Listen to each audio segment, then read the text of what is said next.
नमस्कार मित्रों, आप सभी का हार्दिक स्वागत है हमारी चैनल धर्मार्थ पे।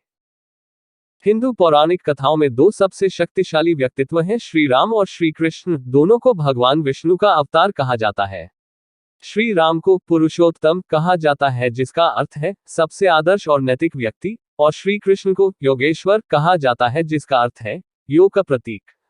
दोनों का अस्तित्व हिंदू पौराणिक कथाओं के दो अलग अलग महाकाव्य ऐतिहासिक चरणों के दौरान पृथ्वी ग्रह पर था। रामायण काल के दौरान श्री राम अयोध्या के राजा थे, जबकि महाभारत चरण के दौरान श्री कृष्ण द्वारका के राजा थे। उनके तरीके एक दूसरे से काफी अलग थे। जबकि श्री राम सनातन धर्म के कट्टर अनुयायी थे, उनकी केवल एक पत्नी थी और वह अकपत्नी व्रत के प्रति वफादार थे, और उन्होंने नैतिकता के सभी सिद्धांतों को बरकरार रखा और रावण की बुरी ताकतों से लड़ाई की, जिन्होंने श्री राम की पत्नी देवी सीता को चुरा लिया था। जबकि श्री कृष्ण एक गैर अनुरूपवादी थे और उन्होंने खुद को समाज से बचाने के लिए 16,108 पत्नियों से विवाह किया था, जो उन्हें राक्षस राजा नरकासुर के दास के रूप में देखते थे। श्री कृष्ण ने भी सनातन धर्म को कायम रखा, लेकिन धर्म के पालन पोषण के लिए नियमों को तोड़ने में भी सक्षम थे, और उन्होंने सिखाया कि धर्म को कायम रखने के लिए आपको अपने परिवार से भी लड़ना होगा। ऐसा कहा जाता है कि जब पृथ्वी ग्रह बुरी ताकतों से परेशान हो जाता है, तो भगवान सनातन धर्म की रक्षा के लिए उन बुरी ताकतों से लड़ने के लिए अपने अवतार भेजते हैं, जो हिंदू धर्म में शब्द शाश्वत या कर्तव्यों के पूर्ण सेट या धार्मिक रूप से निर्धारित कर्तव्यों को दर्शाने के लिए उपयोग किया जाता है। वर्ग, जाति या संप्रदाय की परवाह किए बिना सभी हिंदुओं पर लागू प्रथाएं। श्री राम का जन्म 10 जनवरी 5114 ईसा पूर्व आख्यो ज्योतिष के अनुसार हुआ था, जबकि श्री कृष्ण का जन्म 21 या 27 जुलाई 3227 ईसा पूर्व को हुआ था।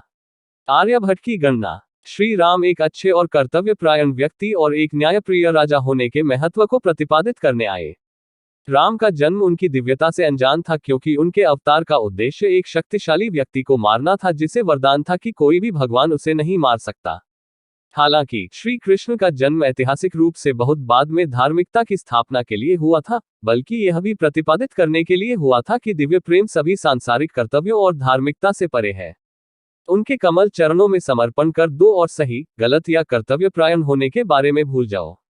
वह एकमात्र ऐसे अवतार थे जो अपनी दिव्यता के पूर्ण ज्ञान के साथ पैदा हुए थे। वह साक्षी अवस्था में मौजूद थे, और इसलिए पूतना द्वारा उन्हें मारने की कोशिश से लेकर अपने बचपन के घर और दोस्तों को हमेशा के लिए छोड़ने से लेकर अपने सभी बच्चों को मरते हुए देखने तक, ये जानते हुए भी कि यह सिर्फ एक भ्रम है, मुस्कुराने में सक्षम थे।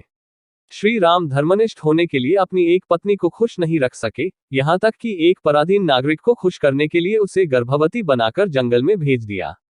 श्री कृष्ण ने अपनी 16,000 पत्नियों सहित अपने भक्तों को खुश करने के लिए ऐसी सभी मानव निर्मित नैतिकताओं को त्याग दिया, जिन्हें समाज ने बहिष्कृत कर दिया था। वह 20 लोगों की जान बचाने के लिए युद्ध के मैदान से भाग गया, इस बात की परवाह किए बिना कि दूसरों ने उसे काय या रणछोड़ समझा। उसने उन लोगों के लिए धोखा दिया, साजिश रची और चालाकी की, जो न्याय किए जाने की परवाह किए बिना उस पर भरोसा करते थे। मर्यादा पुरुषोत्तम के रूप में श्री राम का बहुत सम्मान किया जाता है। मर्यादा का अर्थ नियंत्रण भी होता है। श्री राम एक वचनी, एक पत्नी, एक बानी थे, अर्थात एक शब्द, एक पत्नी, एक तीर।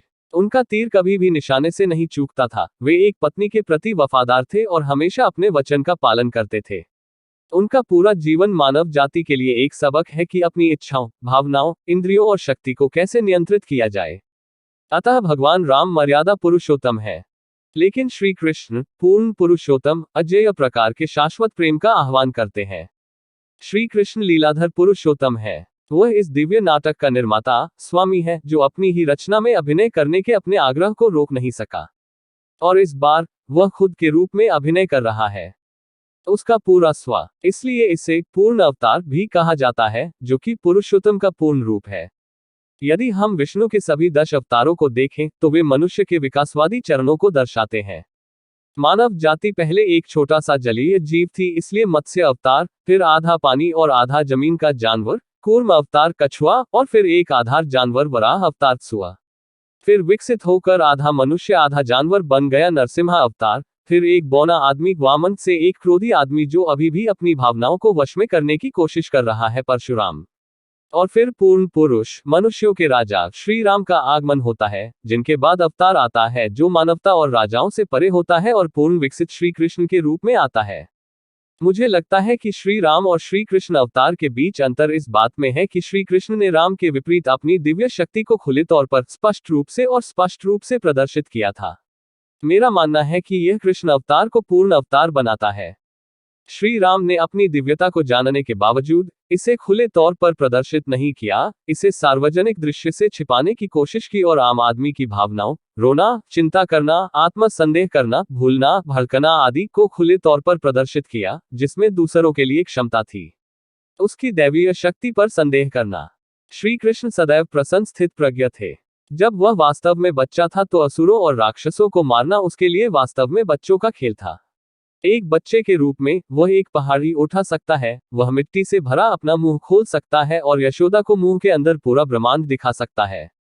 वह वृंदावन की सभी गोपियों को अपने प्यार में पागल कर देता है, लेकिन वह उन सभी को उनके हाल पर छोड़ देता है और कभी वापस न लौटने के लिए मथुरा चला जाता है। वह युद्ध लड़ सकता है और जरासंध के खिलाफ 18 बार पराजित हो सकता है और वह अभी भी मुस्कुरा सकता है और यादव वंश के एक मास्टर राजा निर्माता के रूप में काम कर सकता है। वह युद्धों में जीत हासिल कर सकता है और वह युद्ध में हिस्सा लिए बिना भी रथ चला सकता है। वह अपनी इच्छानुसार धर्म और अधर्म दोनों में हेरा फेरी कर सकता है, सब कुछ अपने दैवीय खेल के दायरे में ले सकता है। वह दो युद्धरत समूहों के बीच एक विनम्र शांतिदूत के रूप में जा सकता है और वह ये दिखाने के लिए समान सहजता से एक विशाल विश्वरूप दर्शन भी दिखा सकता है कि वह सामान्य प्राणियों के बीच रहकर सर्वशक्तिमान था। उन्होंने अपने घनिष्ठ मित्र अर्जुन के लिए विवाह दलाल बनने की भी भूमिका निभाई और युद्ध के मोर्चे पर भगवद गीता सिखाने में वह उनके लिए मास्टर सदगुरु भी हो सकते थे। वह अन्य देशों के राजाओं और दूतों को अपनी नियुक्ति के लिए अपने महल के बाहर इंतजार करवा सकता था और वह अपने बचपन के दोस्त सुदामा, जो एक आभासी गरीब ब्राह्मण था, से मिलने के लिए दौड़ता था, उसके पैर धोता था और उसके सिर पर पवित्र जल छिड़कता था। वह इतना शक्तिशाली हो सकता है कि विद्रोह में भाग ले सके और अपने पूरे वंश को मरवा सके, और इतना विनम्र हो सकता है कि एक तुच्छ शिकारी के तीर से उसकी जान ले सके। श्री कृष्ण ने अपने भक्तों को सिखाया है कि चाहे वे आपके भाई हो या दोस्त, अगर कई बहाने बताने के बावजूद भी वे आपको ठेस पहुंचाते हैं तो आपको अपने अधिकारों के लिए खुद ही लड़ना होगा। इसीलिए उन्होंने कुरुक्षेत्र के युद्ध में अर्जुन से कहा कि वे अपने ही चचेरे भाइयों के खिलाफ लड़े क्योंकि उन्होंने उनका सब कुछ ले लिया है। भगवान श्री कृष्ण की ये सीख हर किसी के लिए सत्य है। जबकि श्री राम अवतार त्रेता युग में था, जो कि मर्यादा पुरुषोत्तम श्री राम का अवतार था, उन्होंने बिना गलती के किसी को चोट न पहुंचाने के लिए बहुत शांतिपूर्ण कार्य किए। लेकिन रामायण में किसी तरह उन्होंने अपने राज्य की स्थितियों के कारण खुद को चोट पहुंचाई। इसलिए उन्हें भगवान कृष्ण के ठीक विपरीत अवतार माना जाता है, जो भगवान विष्णु के पूर्ण अवतार है। जय श्री राम और जय श्री कृष्ण। खुश रहो। अगर हमसे इस वीडियो में कोई भी प्रकार की गलती हुई हो तो हम आपसे क्षमा मांग रहे, कृपया हमें क्षमा कर दीजिएगा।